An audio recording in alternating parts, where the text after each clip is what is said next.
What's up, guys? It's Kara here, and for tonight's dietitian talk, I want to talk a little bit about tracking macros. Do you have to track forever? And also, for some people, they want to know, if I don't want to track forever, what do I do? Where do I go? How do I transition off of tracking macros? First, want to talk about why tracking macros to begin with. As a dietitian and as someone that's done tracking my nutrition a ton of different ways, I want to say there are tons of different approaches you can use to be on top of your nutrition, to learn more about your nutrition, to learn more about how your body responds. There's tons of different ways to do it. There really isn't any right or wrong. I really believe that it's finding the approach that fits best for you. With tracking macros, you can learn a lot about yourself. You can learn a lot about your body, how you respond. You can learn a lot about your food choices. It's really going to depend on your personal goals, and we all go through different phases in our life, right? You know, you may think the current phase you're in now, you're going to be there forever. And let me tell you, things change with the seasons, things change with your age, things change in your life, and different priorities occur with your goals and your nutrition. So what you're doing right now may not be forever, and that's okay. So with tracking macros, it may not be long-term, it may not be forever. That's okay. It's really going to depend on your goals and your priorities. With tracking macros, though, it is something that, you know, a lot of people I encourage to do at some point in your life or another if you're someone that's trying to make some changes with your health. You really can learn a lot from tracking macros. As I mentioned, for some people, if you've never tracked before, people really can have a skewed perception of what portion sizes they eat. People totally underreport. When you ask them to report, say, give me a 24-hour history of what you normally consume. There are plenty of studies that support Americans as a whole, we underreport how much we consume. We are just totally clueless on how big our portions are and how much we truly consume. So you can really learn a lot from tracking macros, even if it's just for a day or two, to kind of get a feel for how much you're eating. Yeah, that does require measuring your food, weighing your food, but you can definitely learn a lot about your food. You can learn about those portion sizes, and you also start to learn a bit more about what the food you're eating is comprised of. You know, sometimes we don't think a lot about it. You know, you're just like, just gonna have a couple servings of chips, that's cool. And you don't really think about how much fat adds up in there, how much sodium. And then when you look at the vitamins, there's nothing. You know, so we kind of don't think about those things sometimes when we're making food choices. So you can learn a lot of great things about the foods and what nutrition is really in there. You also can start to learn a lot more about how your body responds to certain foods too, right? And that, again, can be very individualized based on the person, based on any medical issues you may have, and just based on your own physiology. It may be a little bit different for some people, what you tolerate, don't tolerate, how you feel after you eat certain foods. So macro tracking can be great to just kind of better identify what makes you feel better on a daily basis, what makes you feel healthier. I also think macro tracking can help you start to figure out how to eat more balanced, nutritious meals, right? Based on those things that I just said. But I know macro tracking can be very overwhelming for people who've never done it before. I'll have clients that I encourage to macro track that are a little hesitant to, because nothing's off limits, right? You have all the control to make food choices. And with all that control, with that flexibility, that flexible dieting that I love, you have choices there, but sometimes it's a lot for people to make those choices. But it's trial and error, and it can be fun if you look at it like a fun challenge on how can I make these macros, these set number goals that I want to hit every day, how can I make those best for me? How can I make them filled with as much food as possible. That's how I used to do it in prep. It was like this challenge, like, all right, these are the macros I have to work with, and I definitely want to be as full as possible on these macros. Like, not full, but I want to be as satisfied as possible. I want to have the most amount of energy as possible, and you start to have fun with it and like play around with it and tweak. Yeah, it takes a little time out of your day, but man, you can learn a ton. You can compare one day of eating tons of high volume, high volume, lower calorie foods versus the same set macros on not as great choices. And you can compare how you feel, and you just learn so much. It's a great thing. And like I said, you've got those number goals you're hitting every day, right? And some people like those number goals. Some people like having that diligence of, I want to see myself hit these numbers every day and kind of be on point with it. And that's totally cool and fantastic. So I think tracking macros is great. It's very helpful for a lot of people, and especially helpful depending on what stage of your life you're in.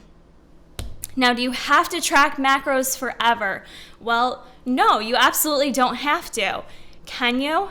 Yeah, sure you can. Like, it really depends on what you like to do. So, for instance, I've known some people that just love tracking macros. I shit you not. They're like, I love numbers. Like, I like hitting numbers, and I just genuinely enjoy tracking macros. Like, I kid you not, people do. People love it, and that is fine. Like, if that's what you enjoy doing, don't ever let anyone tell you you shouldn't be doing it.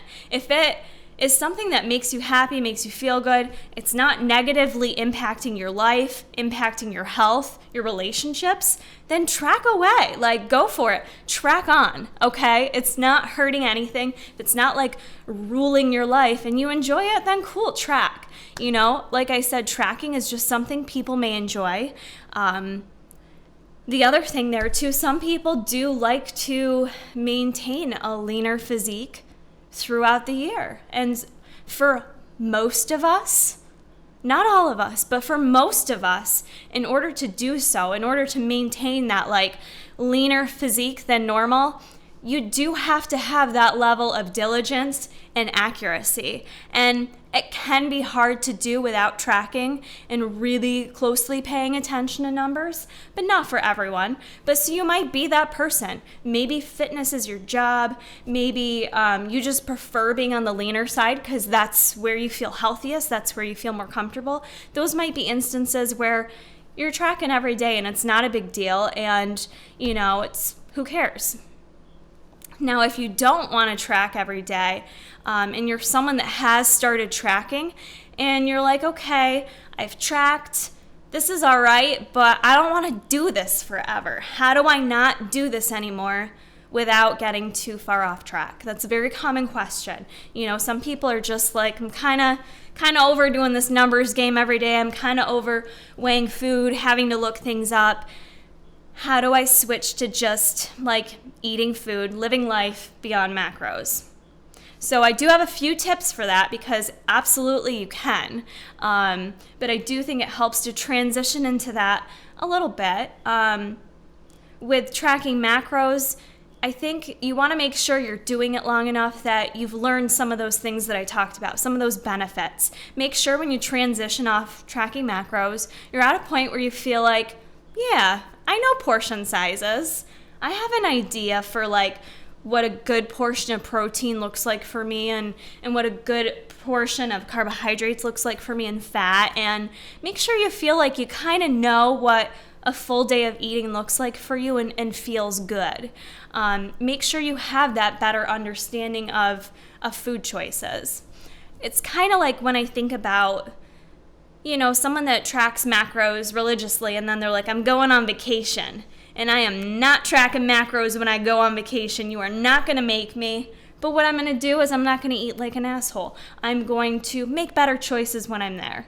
And you know how to do that. You know that ordering a grilled chicken breast with some veggies and a sweet potato and maybe having a little froyo for dessert aren't bad choices, that you can make worse choices than that, and that's a good choice to make, right? So you kind of want to be at that place where you've learned how to make better choices. It's really all about just making the best choices you can throughout the day. Maybe not always the best choices, but it's learning how to make better choices. And when you transition off tracking macros, you're not looking at food as numbers anymore, which is one thing I love about not tracking macros. You're looking at food as food.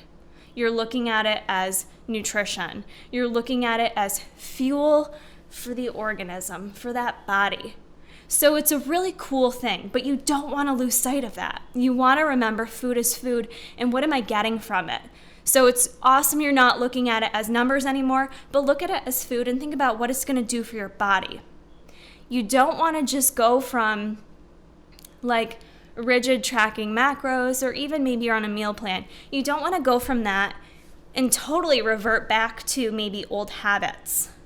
Hopefully, the goal is during tracking macros, the goal is not that you have to track the rest of your life. The goal is that you've learned more about yourself. The goal is that you've learned more about your body and you have developed new habits and new behaviors. And you absolutely can continue those new habits and behaviors without having to put it in MyFitnessPal or without having to put it in your nutrition tracker. You know, you should be at a place where you can still do those same things and not have to put it into a program.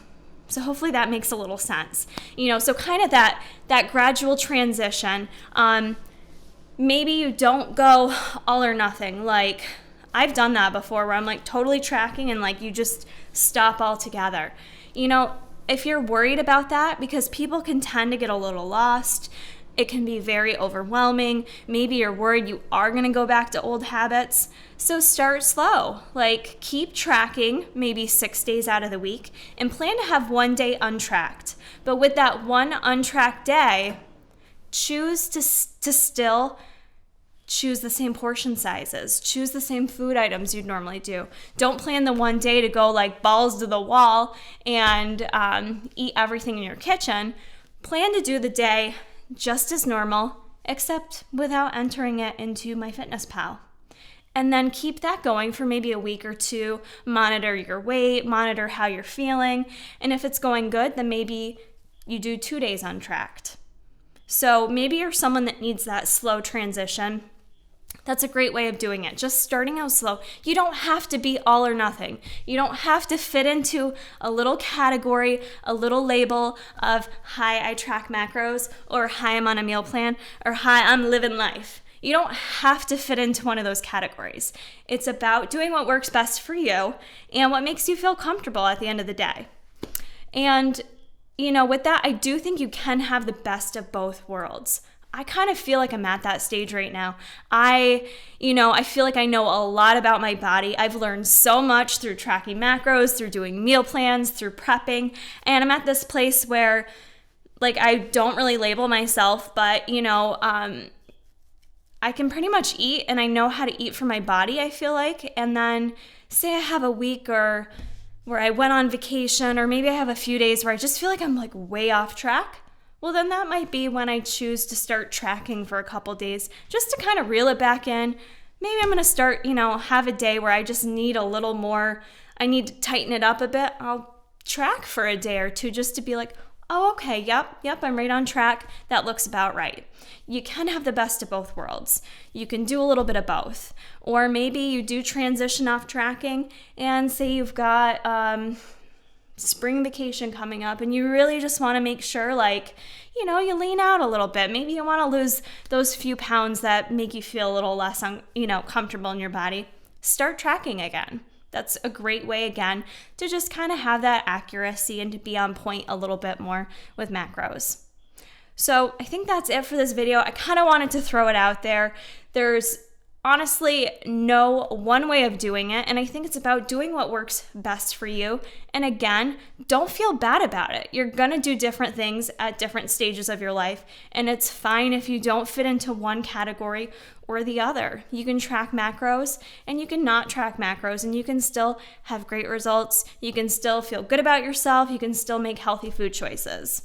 So I hope you guys enjoyed this video. If you did, please comment below. Please share this video with others. And if you want me to expand on anything, since I could probably talk all day about tracking and not tracking and food in general, comment below and I will be sure to do more videos on it. I'll see you guys in the next one.